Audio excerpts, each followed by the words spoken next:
Hey there, welcome to Clear Money Talk, where we turn complex financial concepts into clear, practical insights. I'm Tim Clairmont. And I'm Tyler Andrews. Welcome to the show. Today we are talking about your life changes fast. Is your financial plan keeping up? Let's dive in. Sounds great. What are your initial thoughts, Tim? Let's see, your life changes fast as your financial plan keeping up. You know, the reality is, I think a lot of things occur to us on a regular basis where there's constant change. I was just talking to Tyler over this last week. We're considering selling a house that I wasn't even thinking about selling a couple of weeks ago. I mean, the reality is your life changes constantly. And if you don't review your financial plan with you on a regular basis, with your financial advisor, with your significant other, then your plan is going to become outdated very quickly. At a minimum of once per year makes sense. But shoot, I can't imagine all the changes that have occurred in my life just in the last 12 months. I almost feel like my financial plan, of course, I have the benefit of being a financial planner, so I can pay attention to my financial plan all the time.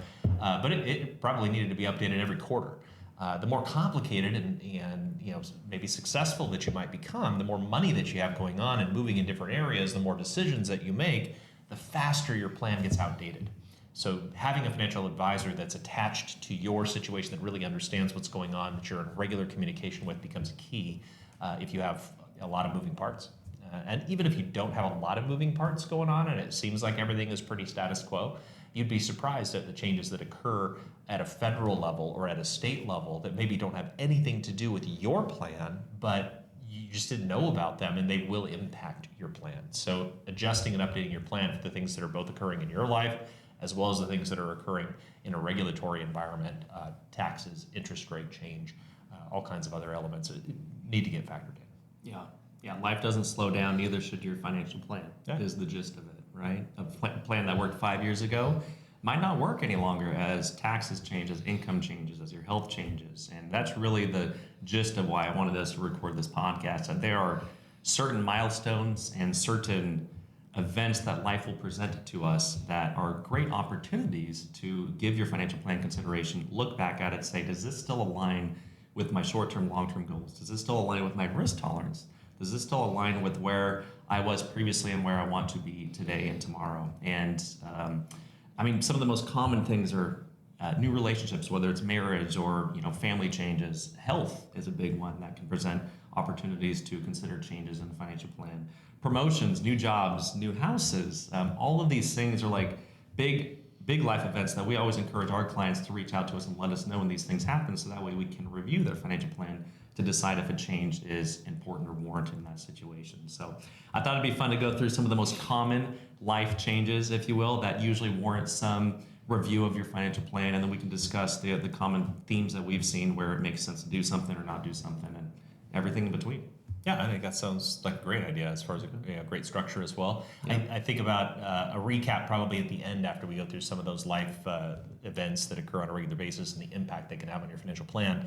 Yeah. But recapping at the end with the 5 principles of financial planning and kind of covering that's one of the ways that we make sure we're always covering everything. Because it is a lot. I mean, it's a lot to get your hands around everything about your financial plan. And if you're not really paying attention to it all the time in a regular, thorough basis, you could miss something. And if you miss just one little piece, that's the piece that could blow everything up. So you want to make sure you're not missing any pieces. It's like having a jigsaw puzzle in front of you that has constantly moving pieces and shifting pictures, and you've got to make sure it's completed all the time. If you got holes in your picture, it's those are the holes that could ultimately create the problem. So we got to make sure that the pieces are put together. Yep. All right, well, let's move on here. When big life events happen, let's review the plan. So I'm going to go through some common life events, Tim, and I want to just go back and forth, share thoughts, and share things where we usually see changes and edits, if you will, to a plan making sense. That sounds good? That sounds great. Yeah, okay. Perfect. What's the first big life? Marriage or partnership. All right, marriage or partnership. Okay, so common themes that I think about, and we can expound on these, is combining goals, maybe combining your finances, combining incomes, reviewing your beneficiaries and your estate and legacy plan, and also aligning timelines. As one person's timeline to make something happen might be very different from the others, and making sure that they're maybe don't need to be on the same page, but at least understanding what those are, so that way you guys can plan accordingly. Yeah, in the old days, like hundreds of years ago, with arranged marriage situations, they might have been arranged for financial purposes. And there was a lot of financial intentionality behind the couplings that occurred, and it would make people's lives different in that way. Nowadays, generally speaking, I cannot tell you any of the couple friends that I have that ever got together because of money. Money is just something that happens. They got together generally out of love, or obviously all of the reasons why you might have a significant other, but not usually for money. And then money can become a major issue and a major sticking point in terms of conversation. It can create conflict. It can make it challenging to be in the relationship if you see things differently. So starting a new marriage or a new significant relationship, it's a great time to get on the same page with things like, what's your emergency money level, your comfort level number? We've talked about in the past in previous podcasts, and giving some consideration to that. If you want to keep a certain amount of money liquid to feel safe and comfortable, and your significant other wants a different amount of money, the higher of the two wins, just so you know. That way you're both comfortable. But there may be a disparity there, and if you haven't even had a discussion about it, who knows if you're constantly creating conflict because the other significant other is just trying to accommodate you, and they might be very uncomfortable with the comfort level number that you have, and you just haven't had a conversation. Do you maintain accounts separately and continue to manage things that way, or do you combine joint accounts? Are you in a community property state like California or Washington, and what are the tax ramifications of that in the event of an individual passing away with cost basis step-ups? That's different in community property states. Or in the event of a divorce, God forbid, if that were to happen, the consequences are different in community property states versus Oregon, for example, where it's not a community property state. Do you have prenuptial agreements and postnuptial agreements considered into your strategy if anything doesn't work out? Hopefully everything works out wonderfully for you, but at the end of the day, there's a lot of practical things that go into managing money when you're dealing with relationships. And if you start a new relationship, you should probably review your financial plan. Ideally, preferably prior to starting that new relationship, so that you're early on, you can anticipate these things and make some adjustments. Not to mention beneficiaries, as far as changing beneficiaries, and what about spousal continuation benefits, or on like joint survivorship for pensions, or other Social Security? What happens with Social Security if one of you passes away once you're married? I mean, all of those variables. It's a good life example. That one changes a lot of stuff. That is a huge one, and I wanted to lead with a something to set the foundation for this conversation. Which another big one is starting a family. Right? And I appreciate you sharing all those thoughts. But starting a family is another, I guess, natural progression from getting into a relationship or some sort of a partnership. Usually starting a family for many of us comes next in that regard. So and if you choose to have children, as I have chosen to have children, I have 5 children, and they're all in their 20s now, so we're empty nesters, and you go through all kinds of experiences there. But the financial implications of choosing to have a child are significant. Whether you're going to pay for all of their college, none of their college, is just a piece of the puzzle. There's a lot more that goes into the costs of having children, and factoring that in. And then what happens later? We have so many clients that we work with on a regular basis that are trying to figure out, well, if they both pass away, how is the money going to pass down to their kids? What's the tax bite that's going to come out of that? Oregon has the lowest, I believe, in the entire United States threshold for estate taxes, meaning if you die in the state of Oregon and you pass your assets on to your kids, everything over $1 million gets hit with Oregon estate taxes. That's very low. It's the lowest in the country as far as when you have to have estate tax consequences trigger. If you're a higher net worth individual and you've got, let's say 12 to 20 million or more, then you're going to be dealing with federal estate taxes, and making sure that you have some good strategies in place for that will be a big part of it. But what if you've got a few kids and the kids are not necessarily equally responsible with money? You've got to figure out, how do you equalize? What is fair? Fair is not necessarily equal, but maybe it is for you. Everybody's got their own definitions of fair, so you've got to go through that element. And your relationship may change with your children over time, as well as their abilities with money and their own significant others, and what that might look like. So all of those aspects can trigger a need to review your financial plan. Yeah, well said.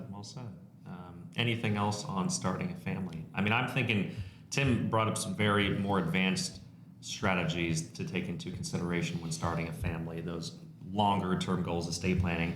I was thinking some things like maybe review your emergency fund. Maybe you need to beef that or bolster that up a little bit more because now you have a kid or a few kids, or maybe you got a dog and that's your family, and you want to take care of your dog or whatever it is.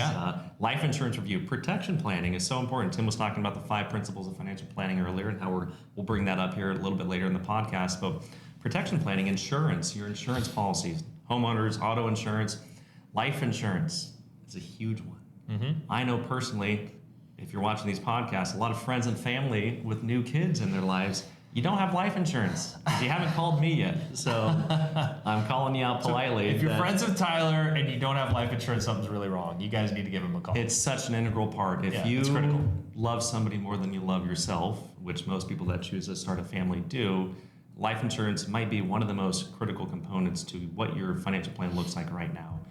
So just make sure that you're not missing something. If you're planning for that and you're like, I don't need it because X, Y, or Z, great, I love that. But if it's just a missing component because you don't want to tackle it, let's tackle it. Yeah, give it consideration. Don't ignore the hole in your jigsaw puzzle. I mean, that's right. Might be a giant hole that's in your puzzle that you're just not paying attention to, or you're maybe trying intentionally not to look at it.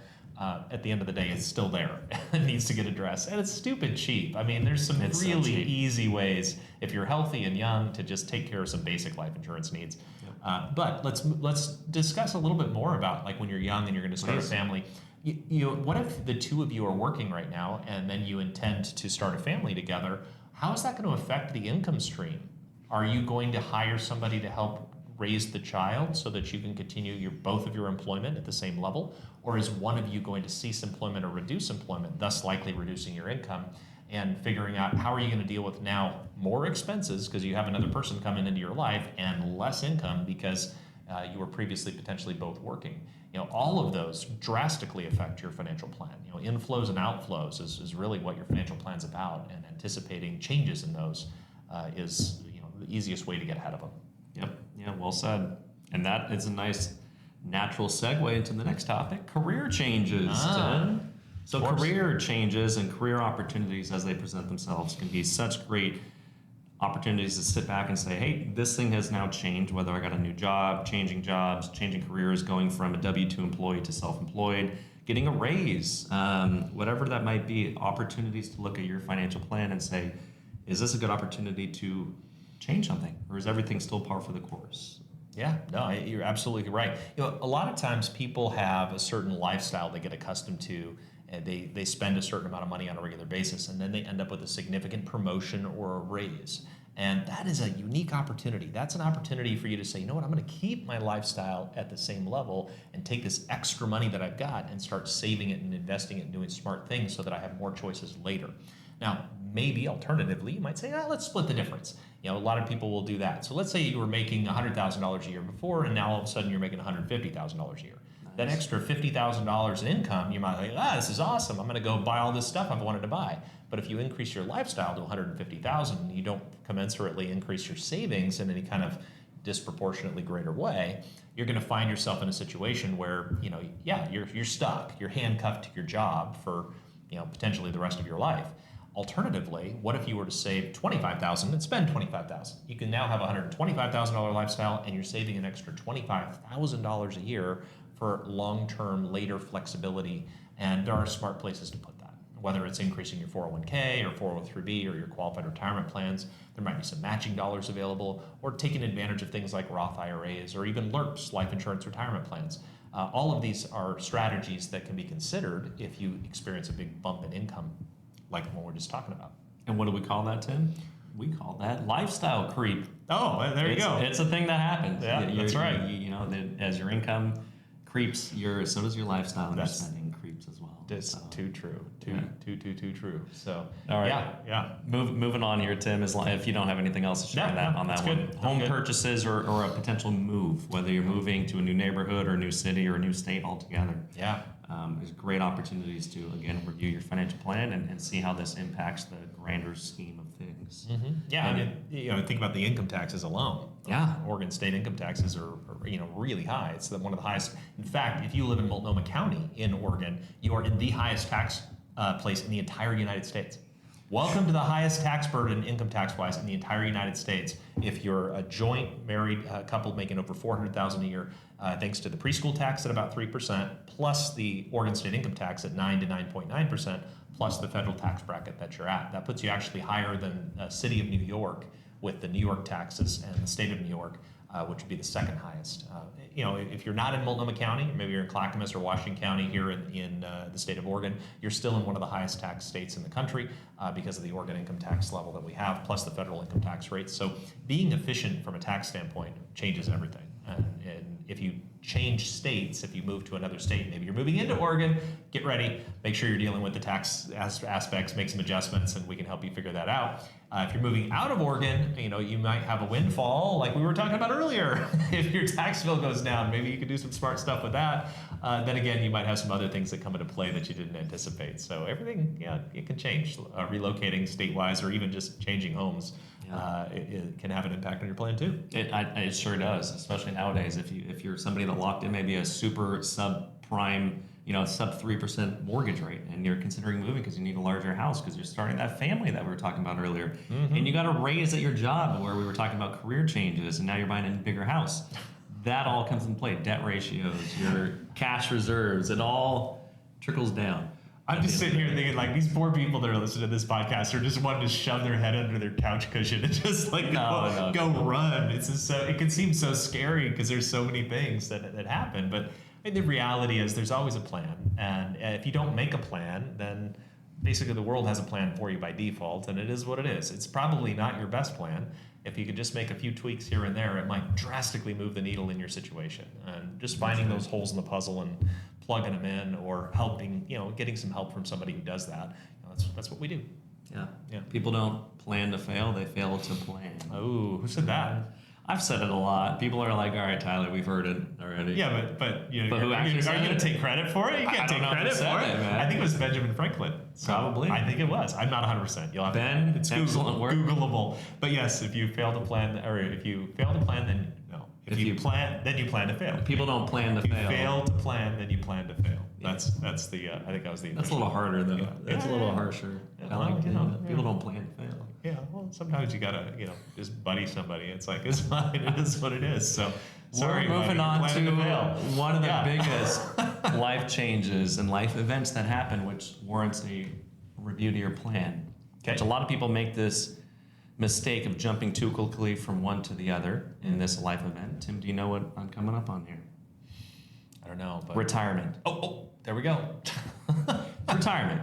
So retirement might be one of the largest life changes that many people face, and ensuring that it's done properly and making sure that you're prepared is obviously a lifelong planning strategy. But one of the biggest mistakes people make is jumping too quickly from their previous plan, as far as their financial plan, directly into retirement and not doing enough changes, small changes and tweaks over time leading up to that. What we call in our industry is going from your accumulation years, you're saving, you're stockpiling, you're like a squirrel saving nuts and burying them somewhere. That's investing and putting money in the right places for later in life. And you're not changing going from accumulation to a more of a preservation stage point. You're jumping too quickly from one to the other. So that is a great opportunity to review things, but also a multitude of other things as you move into retirement to consider as far as your grander financial plan is concerned. So. I appreciate the analogy of the squirrel and the nuts. I like that. It's very on point.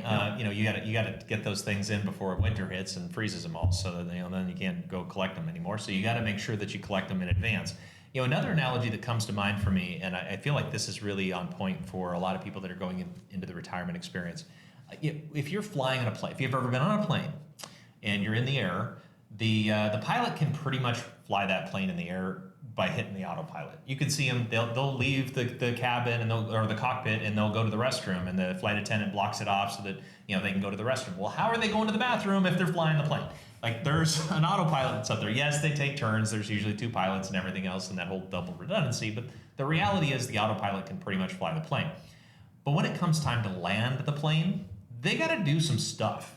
There's some checks and switches, and I don't even know what they do because I don't fly planes. But my point is, they got to do some stuff to land the plane right. There's some buttons they press. There's some buttons they push. There's some things that have to happen. The landing gear comes down.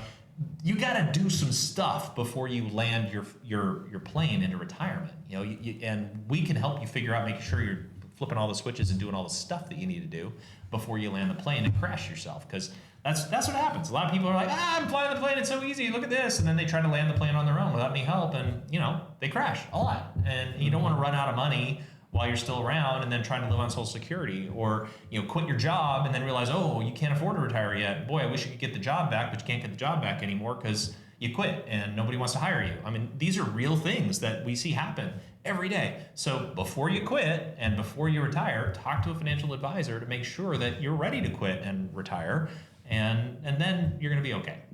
Let somebody help you land the plane so that you don't crash. Yeah, and those buttons that Tim was talking about, a lot of the buttons need to be pushed in the sequence of events as well. You don't just button mash them all at once. You gotta push them in the right order so that way the right things happen to set yourself up for a safe landing and what that looks like for your retirement experience. Mm-hmm. Don't be the person that comes to us and says, hey, I just retired a month ago. I already did you guys the honor. I liquidated my 401k, so I got all the money ready to go now to talk about investing and producing retirement income. And it's too late at that point to do something. And we have unfortunately seen that happen. I actually literally had a client. So this is probably 20 years ago. They came to me and they're like, oh, my friends have been telling me to come work with you, Tim. I retired yesterday. I'm ready to work with you. I'm like, you just retired. We didn't get to do any landing the plane. You already landed the plane, and now I've got to figure out how to pick up the pieces and make sure. Now, fortunately, we were still able to do some great things for that particular client, and they're very happy with the plan that we were able to build. But if you blow stuff up before you come see us, it's a lot harder for us to put it back together. So, early is the best strategy, and then often, of course, because your plan can get out of date. So make sure you at least have that annual review and start talking to somebody sooner rather than later. Yeah. I mean, the whole purpose of this is just to reiterate that a set it and forget it strategy can work with a lot of things in life. With your finances and money and your financial plan, don't do a set it and forget it strategy. There are so many things that change so quickly over time. With tax law changes, we've seen so many in the past handful of years change, to income, to your health, to all these life events that trigger an opportunity to say, hey, do I need to do something differently? Let's take a step back and look at what needs to happen. So don't do the set it and forget it strategy and do it that way. And I thought it's probably also good. They're like, okay, Tim and Tyler, you've said a lot of things that warrant changes. Like, how often should I be doing these things? I think the major life events we brought up today are immediate action items. Maybe you don't have to do something, but you got to at least look at things. Like I said, take that step back, remove yourself from the present, so that way you can actually be in the moment and look at things. Other things, reviewing your financial plan, probably once a year at minimum is a good, safe place to be, to make sure that you're not missing something and stepping in that pothole, the proverbial pothole that we like to talk about. But reviewing it more often, I don't see any pitfalls to doing that. Yeah. Any insights on your end with that, Tim? I would say the least complicated financial situation should probably be reviewed at least annually. And the more complicated you have, the more often you should review it, more frequently than annually, perhaps semi-annually or even quarterly, depending on the complexity of your situation. So, I think you're on point, Tyler, with everything you said. Boy, this is a meaty episode. If I think about all our podcasts over the years, this is a lot of stuff that we just shared with them. I'm excited to have shared it with you. We promised you the 5 principles of financial planning, so I want to give you that because we did promise it, and I know we've got to get to just the answer here shortly. So, but the 5 principles of financial planning will give you a good little checklist to double check and see where the holes might be in your jigsaw puzzle. And the first one is rate of return. And that's usually something most people are preoccupied with. If anything, they spend too much time thinking about rate of return because that's the exciting part. That's how much money did I make, right? That's what kind of rate of return are you getting. Now, obviously, as financial advisors, our job is to try to help you get the best rate of return possible within your risk tolerance, given the various investments that are available to you at that time. That's a huge part of what we do. But that's just the first of 5 principles of financial planning. The second is retirement income planning. And as we just mentioned, that's landing the plane. And there's a whole lot that goes into that. Ideally, it's nice to start planning for retirement income planning at least 10 years prior to retirement. It'd be great to catch you even earlier. We could still do a lot with 5 years. And as you get closer and closer to retirement, it's critical that we throw some switches. So if you're within 5 years of retirement and you haven't had a financial plan reviewed or really strategized, you need to get in and talk to somebody so that we can make sure that you're not just ignoring a switch that needs to be flipped. and you're just going to blow up your plane when you land. So anyway, retirement income planning, second one. Third is estate planning. We talked a little bit about that earlier. That's, what's the plan? Who's it going to go to? Are they going to do smart things with it? Is it going to be tax efficient as far as transferring the wealth? Do you want the same assets to go to the same people? Is equal the same thing as fair?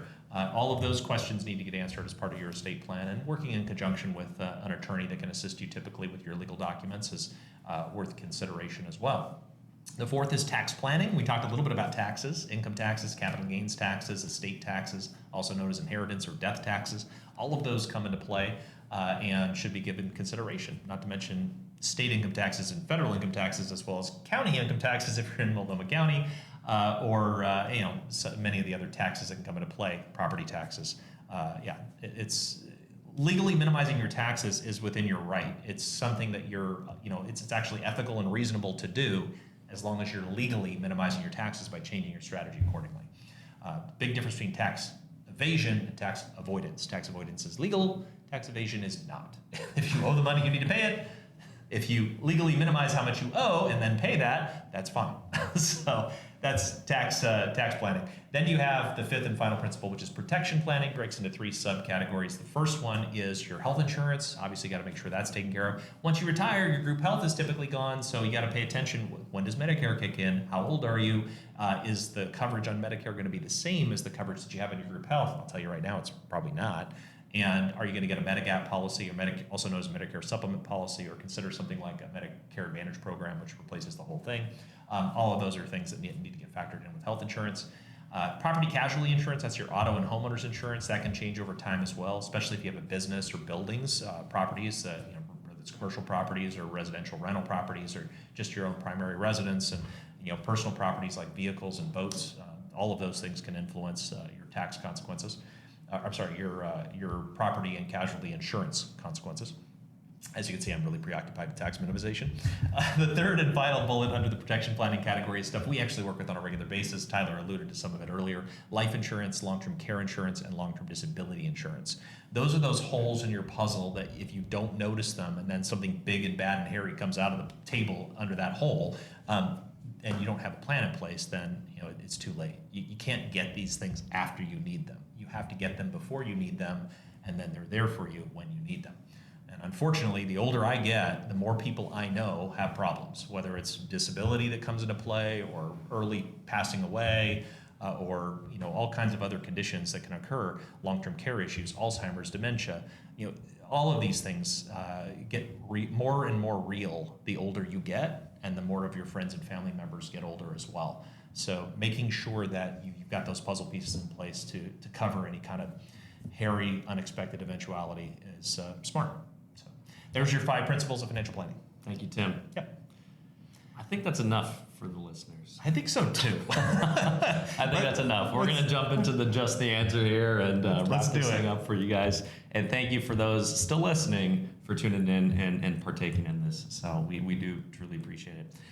Just the answer today. Let's reiterate the topic again. Your life changes fast. Is your financial plan keeping up? So life doesn't slow down, and neither should your plan. Major life events happen all the time, whether you're starting a new relationship, starting a family, moving, career changes within what you're doing from a professional standpoint, retirement, a big one too. All of these are great opportunities to say, hey, here's my financial plan. Do I need to do anything different now that X, Y, or Z has happened? So Tim and I talked about some of the most common ones. We talked about the first one was marriage or partnership. Tim, you shared some great ideas as far as when that happens, if and when that happens for you. I sure hope it does. Everybody needs that special somebody in their life to things to give consideration to. We also talked about starting a family. Yep. Do you want to share any? Yeah. I think that just for the answer, just for the sake of the minimization, there's so much more detail in the long version of the show. I highly recommend listening to it if you're interested in these topics. But fundamentally, the bottom line is you've got to review your plan at least annually. If you have a more complicated situation, you should review it even more often. There's a high probability that if these things are occurring in your life and you don't have adjustments made to your financial plan, you're missing the boat. And especially when it comes to things like retirement income planning, which I know is one of the things we were just touching on, you've got to make sure you flip the right switches before you land that plane. And I talked further about that analogy earlier. You just don't want to crash and making sure you're doing the right things smartly is critical. So Yeah. the answer, I guess, bottom line here is if your life events are occurring and you haven't adjusted your plan, there's a high probability that your plan is now outdated. And if you haven't reviewed your plan in the last year, I don't understand what's going on. You should be reviewing your plan in the last year. So I think that's I think I'll end on this. A strong plan adapts as you do. There you go. So don't let, as you're changing and as you're adapting to all these life events, don't let your plan fall behind what is going on with you. Love it. Ready for some trivia? Yeah, let's do it. Let's get some lighter stuff going on here. All right, Tim. I need you Maybe it's to. not light. He's like pausing. It's okay. All right, fine. What do you got? It's a dramatic pause. Oh, right? yeah. Well done. Tim, I want you to tell me which creature has survived all 5 mass extinctions on planet Earth. Which creature has survived all 5 mass extinctions on planet Earth? That's right. It's funny. I feel like, so there's an answer that comes to my mind that I'm going to give you as I think is the right answer, but there's a second answer that comes right behind it. And the second answer is kind of fun. So if you've seen the movie Lilo and Stitch, I think it's one of the most hilarious things ever that they convince the aliens or whatever that the mosquitoes are an endangered species. Because honestly, I really despise mosquitoes. They're my least favorite bug. I just do not like them. I went on a river trip once and it was horrible and they were everywhere and they hatched and it was just awful timing. But the bottom line is, I as much as I feel like mosquitoes have been around since the dawn of time, I suspect the cockroach is actually probably more accurate, though I still don't know for sure. So I'm going to go. I'm going to give you multiple choice. Do you want to go with your multiple? If cockroach is on there, I'm going to pick it. But if it's not on there, I'm going to pick it. It's on there. Okay, yeah, I'm going to go with cockroach. So. Wrong. All right. What is it? It was when did the cockroach shark? I don't know when a the cockroach shark came out. Yeah. It's not like a prepare movie for these with backup movie. questions. All right, shark. Okay, all right, that's pretty good. Sharks have adapted and survived for over 400 million years. Okay. Proof that adapting to change is the ultimate survival skill. Ba-dum-bum. Tying it back to the theme of the podcast. Very smart. Yeah, that's good. Yeah. All right, sharks are pretty cool, so I'll give you that. That's again, mosquitoes. Glad to know that they didn't make it through all 5 mass extinctions, and there's still hope that we can get rid of them one of these days. Let's end the podcast here, Jim. Thank you for joining us on Clear Money Talk. We appreciate you guys tuning in. And we hope it's so funny. So we've got a new outro that we're trying to read. We've got to try to remember this. So we'll see if we can get this right. We hope today's conversation brought more clarity to your financial world. We never take your time for granted. Every minute counts, and we're thankful you spent some time with us. That's the truth. If you found value in this episode, please share it with a loved one and consider subscribing so you don't miss any future episodes. And if you'd like to learn more or schedule a no-cost, no-obligation clarity call, visit us at clearfp.com. That's clear, F as in Frank, P as in Peter.com. Yeah, dramatic pause intended, but not necessary to type. Until next time. Thank you all. See you soon. Thanks for joining us at Clear Money Talk. Tim Clairmont and Tyler Andrews are investment advisor representatives offering securities and advisory services through Cetera Wealth Services, LLC, member FINRA SIPC. Advisory services offered through Cetera Investment Advisors, LLC, a registered investment advisor. Cetera is under separate ownership from any other named entity. The views depicted in this material are for information purposes only and are not necessarily those of Cetera Wealth Services, LLC. They should not be considered specific advice or recommendations for any individual. Cetera Wealth Services, LLC exclusively provides investment products and services through its representatives. Although Cetera does not provide tax or legal advice or supervise tax, accounting, or legal services, Cetera representatives may offer these services through their independent, outside business. This information is not intended as tax or legal advice. All investing involves risk, including the possible loss of principal. There is no assurance that any investment strategy will be successful. Examples referenced are hypothetical only and do not represent the actual performance of any particular investments. Converting from a traditional IRA to a Roth IRA is a taxable event. A Roth IRA offers tax-free withdrawals on taxable contributions. To qualify for the tax-free and penalty-free withdrawal or earnings, a Roth IRA must be in place for at least 5 tax years, and the distribution must take place after age 59 and a half or due to death, disability, or a first-time home purchase, up to a $10,000 lifetime maximum. Depending on state law, Roth IRA distributions may be subject to state taxes. Distributions from traditional IRAs and employer-sponsored retirement plans are taxed as ordinary income and, if taken prior to reaching age 59 and a half, may be subject to an additional 10%